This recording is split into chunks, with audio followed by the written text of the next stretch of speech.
ঠিক দুপুর 12টা থেকে আজকে ব্লগটা আমি শুরু করলাম তোমাদের সাথে। এটা কিন্তু দোল পূর্ণিমার দিনের ব্লগ। তো দোল পূর্ণিমা যেহেতু সিন্নি হয়েছিল পাশের বাড়িতে, সিন্নি দিয়ে গেছিল, সিন্নি আর ফল প্রসাদ, তো সেটাই খাচ্ছিলাম। আর সেটা খেতে খেতে আজকে আমি তোমাদের সাথে আমার ব্লগটা শুরু করলাম। তোমরা দোলটা কিভাবে কাটিয়েছো অবশ্যই জানাবে। আমি কিন্তু দোলের দিনে একটু রং মাখিনি, শুধুমাত্র ঠাকুরের পায়ে আবির দিয়েছি বলে একটু হাতে আবির লেগে গেছে, এইটুকুই। কিন্তু দোলে রং আমি মাখিনি, সেটা আমাকে দেখেই বুঝতে পারছি। খাওয়ার পরে অনেক বাসন পড়েছিল মুড়ি খাবার, তো সেইগুলোই মাজতে গিয়েছিলাম। মাজতে গিয়ে মাও ছিল ওখানে, বোন ছিল, সবার সাথে একটু গল্প হচ্ছিল। হ্যাঁ, ওদেরকে ভিডিওতে দেখানো হয়নি, আমার মায়ের হাতটা দেখা যাচ্ছে। কারণ কি, আমার বাড়িতে কেউ পছন্দ করে না যে আমি তাদেরকে ভিডিওতে দেখাই বা কিছু। ইনফ্যাক্ট আমাকেও প্রচণ্ড মুখ শুনতে হয়। তাও ভালো লেগে গেছে একটা ভিডিও বানানো, সেই জন্য বানাই। আমি বাসনগুলো মাজতেই গিয়েছিলাম, কিন্তু মা বললো বাসনগুলো ধুয়ে নে, ধুয়ে ইস্ত্রি করার কিছু ছিল, বললো ওগুলো করে গেছে, আমি বাসনগুলো মেজে নিচ্ছি। তো সেই জন্য আমি শুধু বাসনগুলো মাকে জল দিয়ে ধুয়েই দিচ্ছিলাম। ধুয়ে ওখান থেকে আমি চলে এসেছিলাম। তাঁতের শাড়ি বা সুতির শাড়িগুলো তো জানো, যখন প্রথম প্রথম নতুন পরা হয়, জল পড়লেই কীরকম একটা হয়ে যায় ধোয়ার পরে। তো সেই জন্য পরার পরে না একটু ইস্ত্রি করে রাখলে ভালো লাগে না। সেই জন্য মা বললো শাড়িটাতে তুলে রাখবো, তুই ইস্ত্রিটা করে দে। তো সেই জন্যই করছিলাম, যদিও আমি খুব ভালো করে ইস্ত্রি করতে পারি না, তোমরা দেখতেই পাচ্ছ। 10-এর মধ্যে আমাকে 5 দেওয়া যাবে এরকমই করি, কিন্তু তবুও দোকানে দেওয়ার থেকে এরকমভাবে চালিয়ে দিই আর কি।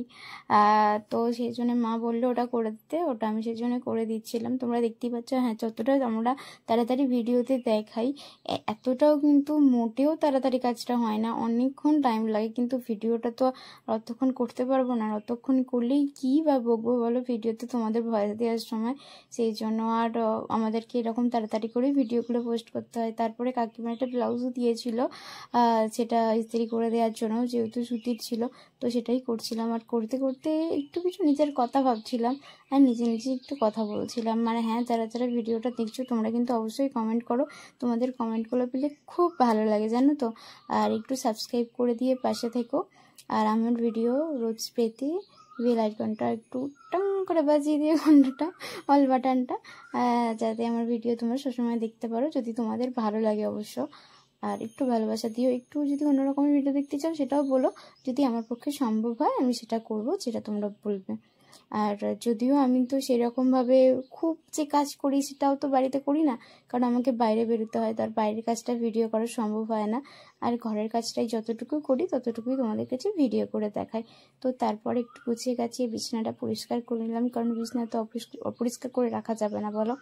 আর তারপরে কি আর করব বলো, বাড়িতে সবাই দোল খেলছিল, হোলি খেলছিল, কিন্তু আমি তো আর খেলছিলাম না। তাই এখন আমার খুব ইচ্ছা হয়, একটা গল্পের বই পড়ার একটু নেশা হয়েছে আমার মনে হয় বেকার ফোন দেখে বাজেট, মানে ফোনটা তো অবশ্যই প্রয়োজনীয়, বাট তারপরেও যে আমরা সময় কাটে না ফোন নিয়ে এদিক ওদিক ঘাটাঘাটি করে, আমার এখন ওগুলো ভালো লাগে না। আমার একটু ভালো লাগে এখন গল্পের বই পড়তে। গল্পের বই পড়লে বেশ ভালো লাগে, মনটা বেশ বইয়ের দিকেও থাকে, ভালো লাগে। তো এটা আমার নতুন নতুন নেশা হয়েছে, গল্পের বই পড়া।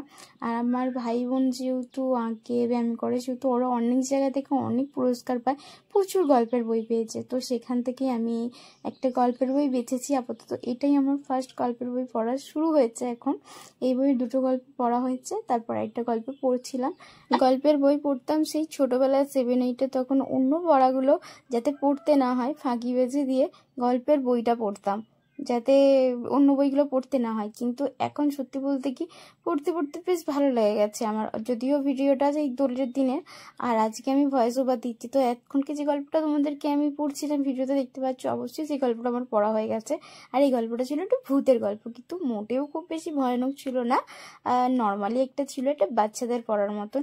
তবে গল্পটা আমার খুবই ভালো লেগেছে। আর সত্যি বলতে কি, ভালো লাগছে বেশ গল্পের ওইগুলো পড়তে, একটা পড়ার প্রতি নেশাও আসছে। যদিও এখন পড়াশোনার পাঠ চুকে যাওয়ার পরে পেন, খাতা, বই এইসবের তো নেশা উঠেই গেছে। হ্যাঁ, পড়াতে যাই সকালে, তখনও কিছু লিখতে হয়, পড়তে হয়, তবে সেইটা আলাদা।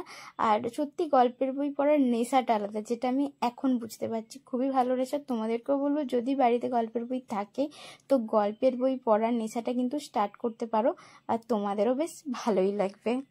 আর তারপরেই তো খাবার পাট। উফ, না খেলে কি হয় বলো? যদিও হ্যাঁ, খুব নর্মালি খাবার দাবার হয়েছিল, বেশি কিছু রান্না হয়নি। দোল বলে আলাদা করে স্পেশালের কিছু নেই, নর্মাল যেমন খাবার হয় সেরকমই তোমরা দেখতেই পাচ্ছ। আর আমরা বাড়ির সবাই কিন্তু একসাথেই খাই, বাড়ির দিদি সবাই থেকে তো একসাথেই খাই।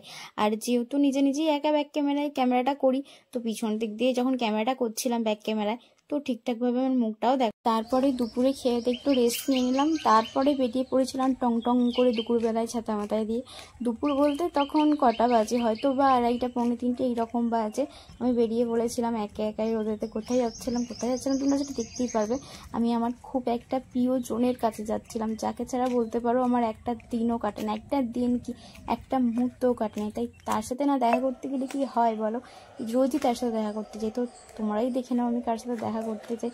আসলে তাকে ছাড়া সত্যি ভালো লাগে না, তার কাছে ছাড়া কোথাও শান্তি খুঁজেই পাওয়া যায় না। আর কি বলো তো, দুপুরের টাইমটা গেলে বেশ ফাঁকা ফাঁকা থাকে। আর যখন ঘরে ছিলাম ভাবলাম চলেই যাই। আর বিকেলে যাওয়া একটু অসুবিধা ছিল, একটু কাজ ছিল, তো সেই জন্য দুপুরবেলায় চলে গেছিলাম।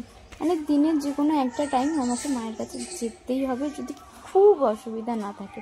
যদিও মা সবসময় মনের ভিতরেই থাকে, কিন্তু তবুও মন্দিরে গিয়ে একটা মায়ের মূর্তি দর্শন করার আলাদাই শান্তি।